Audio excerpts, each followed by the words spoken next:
తిమోతికి రాసిన 2వ పత్రిక 12వ అధ్యాయము 9వ వచనము. అందుకు నా కృప నీకు చాలును, బలహీనత యందు నా శక్తి పరిపూర్ణమగుచున్నదని ఆయన నాతో చెప్పెను.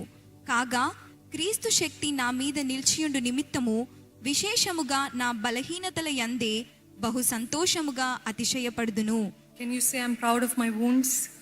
If there's anything that you can be proud of your wounds. మీ గాయాలు బట్టి మీరు అతిశయించాలండి.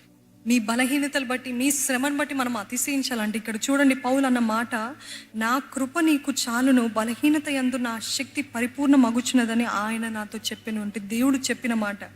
క్రీస్తు శక్తి నా మీద నిలిచి ఉండు నిమిత్తము నా బలహీనతల యందే నేను బహు సంతోషముగా అతిశయించదను.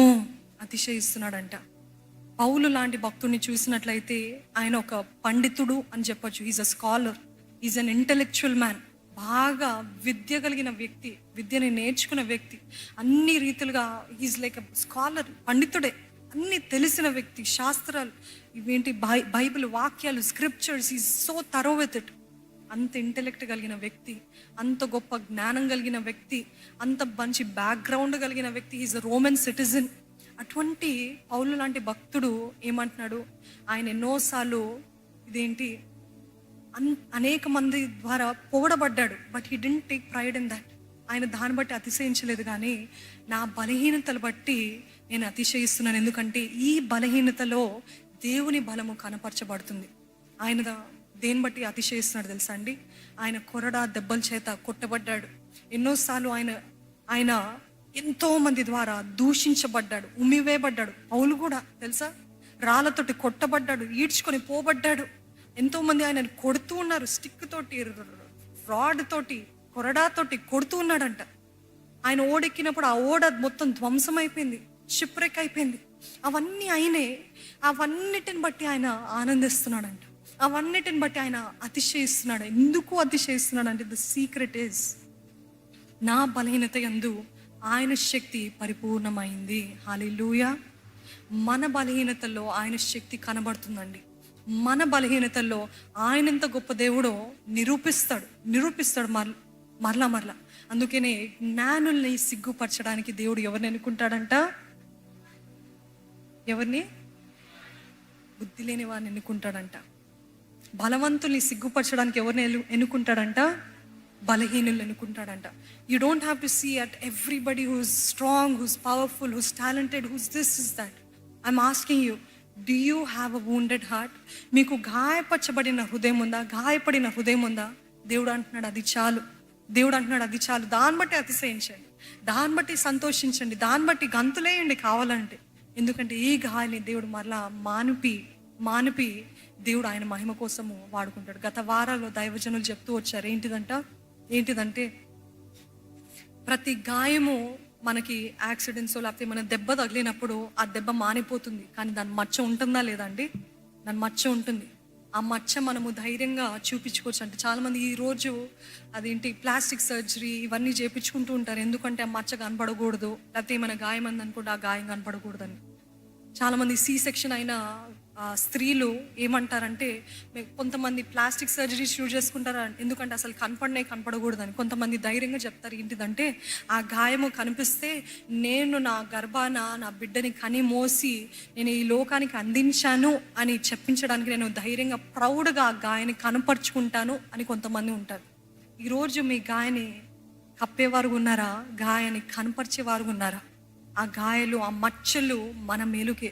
Because when we have those scars, ఆ మచ్చలు మన శరీరం, నేను అనేది శరీరమే కాదండి, శరీరము, హృదయం, మనస్సు, ఆత్మలు ఎటువంటి రీతిగా అయినా గాయపరచబడినప్పటికీ ఆ మచ్చలు ఉన్నాయి అనుకోండి, ఆ మచ్చలు, దేవా ఈ మచ్చని నీ మహిమార్థమై తండ్రి ఈ గాయం నుండి నన్ను ఏ రీతి అయితే బయటికి లాగావో దానికి నిరూపణ ఈ మచ్చ అయ్యా.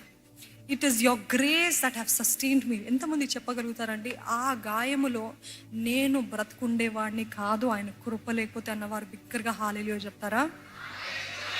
అంతగా దంచబడతాం కొన్నిసార్లు, అంతగా కొట్టివేయబడుతూ ఉంటాం. But it is his grace that is sustaining us. ఆయన కృపే మనని నడిపిస్తుంది. ఈరోజు కూడా అనేక మంది చెప్పగలుగుతారు, నేను అసలు బ్రతకదలుచుకోవట్లేదండి. నేను అంటాను, ఆ గాయని వాడి అనేక మందిని ఆ ప్రభు కోసము త్రిప్పండి. ప్రభు కోసము ఆకర్షించండి. ఆ ప్రవక్త ఎట్లా ఆకర్షించాడంట రాజుని? గాయాలతోటి ఆకర్షించాడంట. మామూలుగా ఆకర్షించబడేవాడు కాదు రాజు. ఈరోజు మీ గాయాలు అనేక మందికి వికారంగా ఉండొచ్చు, కానీ ఆ గాయాన్ని బట్టి మీ దగ్గరకు వచ్చి ఎలాగ జరిగింది అన్నప్పుడు, ఈ గాయం ఉంది కరెక్టే, ఈ గాయం జరిగింది కరెక్టే, కానీ ఈ గాయం నుండి నా దేవుడే నన్ను బయటికి తీసుకొచ్చాడండి. నా దేవుడే. ఈరోజు చాలా మందిని చూస్తుంటాను, కొంతమందితో మాట్లాడుతూ నేను గమనించింది ఏంటంటే, చాలా వేదన అయింది, చాలా బాధ అయింది. అన్యులు అంటే నాకంటే చాలా పెద్దవారు, మా నేబర్స్, మా పొరుగు వారు, కొంతమంది ఫ్రెండ్స్, ఆయన ఫ్రెండ్స్ అందరూ వాళ్ళు ఇంటికి వచ్చి మాట్లాడుతున్నప్పుడు, మొదట్లో వారితో మాట్లాడినప్పుడు నేను నా హృదయాన్ని పంచుకుంటున్నానండి, దయచేసి వినండి. ఈరోజు చాలా మంది పరిస్థితి అలాగనే ఉంది.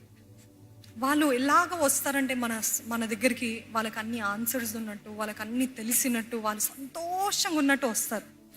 కానీ వారితో మాట్లాడుతూ ఉంటే ఒక్కొక్కటి ఊబిలో నుండి తీసుకొస్తున్నట్టు, వారి బాధలు, వారి గాయాలు, వారి నొప్పులు, అసలు వాళ్ళకి సమస్యకి పరిష్కారమే లేనట్టు, ఎంతో చింతతో, వేదంతో, బాధతో, ఇంకా ఇంతేనా జీవితం అన్న పరిస్థితిలో వాళ్ళు వచ్చినప్పుడు అనిపిస్తుంది, ఈ లోకమంతా ఎంత మాయలోకము, ఇంత నటన లోకము.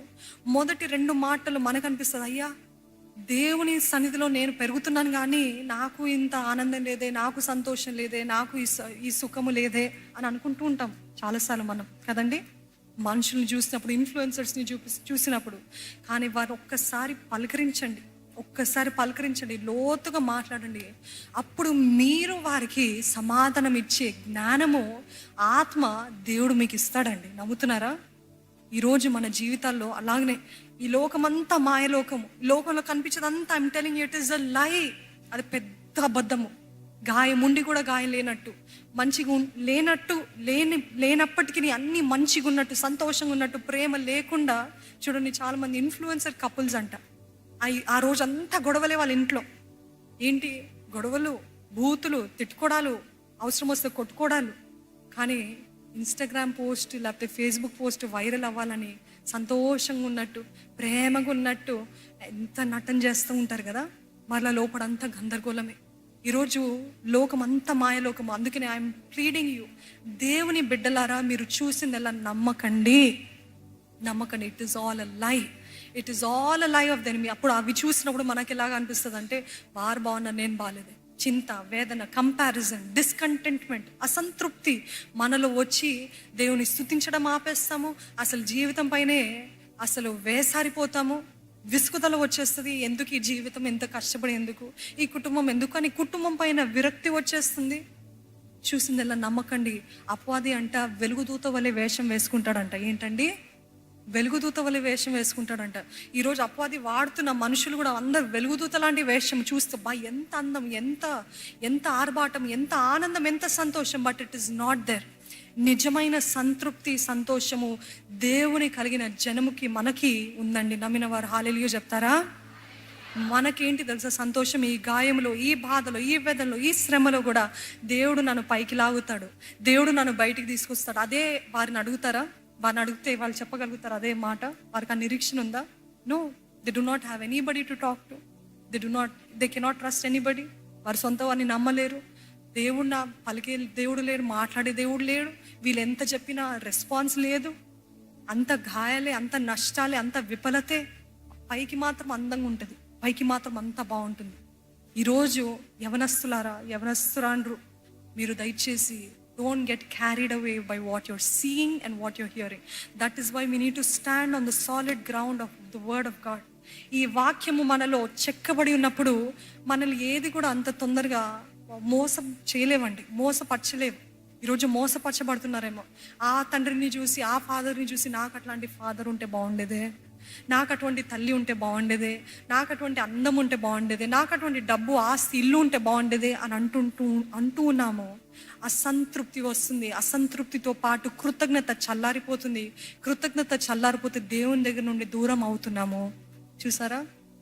చిన్న విషయము, చిన్న దృశ్యము, చిన్న తలంపు మనల్ని ఎంతగా మన జీవితం పైన విసుగుదల తెస్తుంది. Be very careful. అందుకనే బీ అలర్ట్, మెలకుగా ఉండండి. గర్జించు సింహము వలె ఎవరిని మృంగుదమా అని వెతుకుచూ తిరుగుచున్నాడంట అపవాది. బింగాళ్ళని ఈరోజు క్రైస్తవుల్ని ఒకవేళ టెంప్టేషన్ వల్ల పడరేమో, కానీ అసంతృప్తి బట్టి పడతారు, కంపారిజన్ తోటి పడతారు. ఏదో చెడు దృశ్యం అని కాదు, మంచి దృశ్యాలే చూసి మంచియే కదా అని అనుకుంటూ ఉంటాము, కానీ మనలో ఎంతో చేదుని తెస్తుందండి. ఈరోజు పౌలు లాగా మనం అనగలుగుతామా? The most happiest book of the Bible ఏంటిది అని అంటే ఫిలిపిల్కి రాసిన పత్రిక. తెలుసా మీకు అది? దాంట్లో అసలు బాధ గురించి, వేదన గురించి అట్లా ఏముండదంట. సంతోషించు, ఆనందించు. విన్నారు కదా ఫేమస్ వర్స్ ఏంటిది? మరలా చెప్పుచున్నాను ఆనందించుడు. అన్ని సంతోషకరమైన వాక్యాలు ఉంటే మనం అనుకుంటాము పౌలు మంచిగా విడిపించబడిన తర్వాత, అంత ఫ్రీ మ్యాన్ అయిన తర్వాత రాసుంటాడేమో, లేకపోతే దేవుడు ఎంతో గొప్పగా ఆశీర్వదించిన తర్వాత రాసుంటాడేమో అని అనుకుంటే, ఫిలిపిల్ రాసిన పత్రిక ఎక్కడ రాశాడు తెలుసా అండి? చెరసాలలో రాశాడంట. I'm telling you, happiness is not about the atmosphere, మనమున్నే వాతావరణం బట్టి కాదు, కానీ హ్యాపీనెస్, కృతజ్ఞత, స్తుతి, అదేంటి సంతోషము మన లోపల నుండి బయటికి విస్తరించేదండి. నమ్ముతున్నారా? It starts from the inside. If you are joyful on the inside, ఆ జాయ్ ఎవరిస్తారంటే యేసు మాత్రమే. యేసులో నిలబడిన వారు, నిలకడగా ఉన్నవారు, వాక్య జ్ఞానం కలిగిన వారు, వాక్యపు లోతు కలిగిన వారు, they can be joyful in any circumstances. I'm asking you again, ఈరోజు దేవుడు మీకు ఇచ్చిన అవకాశాన్ని పోగొట్టుకోకండి. అదే రీతిగా ఏది చూస్తే దాన్ని నమ్మకండి. దేవుని వాక్యాన్ని మాత్రమే నమ్మండి. ఆయన సన్నిధిలో మొరపెట్టడానికి సిద్ధంగా ఉందాం. ఈరోజు ఈ గాయము ద్వారా నువ్వు ఏం పాఠాలు నేర్పిస్తున్నావు? వినగలిగిన చెవులు దయచే, గ్రహించుకోగలిగిన మనస్సును దయచే, దృష్టి దయచే, అవగాహన దయచే, సంతృప్తి, సంతోషము, సమాధానము కలిగిన జీవితం ఇక్కడున్న అందరికీ నీ నామములో అనుగ్రహించబడునుగా కానీ ప్రకటిస్తున్నానయ్యా. దేవా, నీ బిడ్డలయ్యా, నీ బిడ్డలయ్యా, ఈ లోకంలో ఏమున్నా లేకపోయినా సంతృప్తి ఉండాలయ్యా, సంతోషం ఉండాలయ్యా, సమాధానం ఉండాలయ్యా. నీ కొరకు వాడబడాలనే తృష్ణ, ప్యాషన్ దయచే, ప్రేమ దయచే. మాకు ఎటువంటి అవకాశం ఇచ్చినా help us to give our 100% to it, Lord Father. 100% వాడబడే కృపను దయచేయ. దేని కూడా చిన్న చూపు చూసే అటువంటి తండ్రి, అటువంటి స్వభావం లేకుండా సహాయం చేయి. నూతన స్వభావం, నూతన హృదయం దయచి ఈరోజు మమ్మల్ని అందరినీ దర్శిస్తున్న దేవా, మా అందరితో మాట్లాడిన దేవా, ఇక్కడితోటి ఆగిపోకూడదయ్యా. నీ ఆత్మకార్యం కొనసాగించమని అడుగుతున్నానయ్యా. కొనసాగుతూనే ఉండాలయ్యా. ఒక మెడిసిన్ వలె నీ వాక్యము మా హృదయంలో, మా శరీరంలో, మా మనసులో పని చేస్తూనే ఉండాలయ్యా, పని చేస్తూనే ఉండాలయ్యా. మాలోనంత చెత్త అంత కాల్చివే. ఈరోజు ఇక్కడున్న ప్రతి ఒక్కరిని దేవా, నీవే ఉత్తములుగా లేవనెత్తమని అడుగుతున్నానయ్యా. బలమైన వారిగా నిలబెట్టుకోమని అడుగుతున్నానయ్యా. దేవా, నీ మహిమ కోసం నిలబెట్టమని అడుగుతున్నామయ్యా.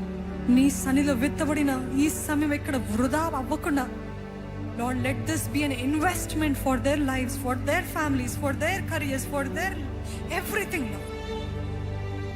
ఒక విత్తనము వలె తను నాటి ఉంటుండగా 100 రెట్ల పంటను దయచేయమని అడుగుతున్నాను. అట్టి కృపతో, ఆనందంతో, సంతోషంతో, సంతృప్తితో, నిరీక్షణతోటి ఈ రక్షణ ఆనందము మాకు ఎల్లప్పుడూ దయచేయమని ప్రభు యేసు నామములో అడిగి వేడుకొంచున్నాను తండ్రి.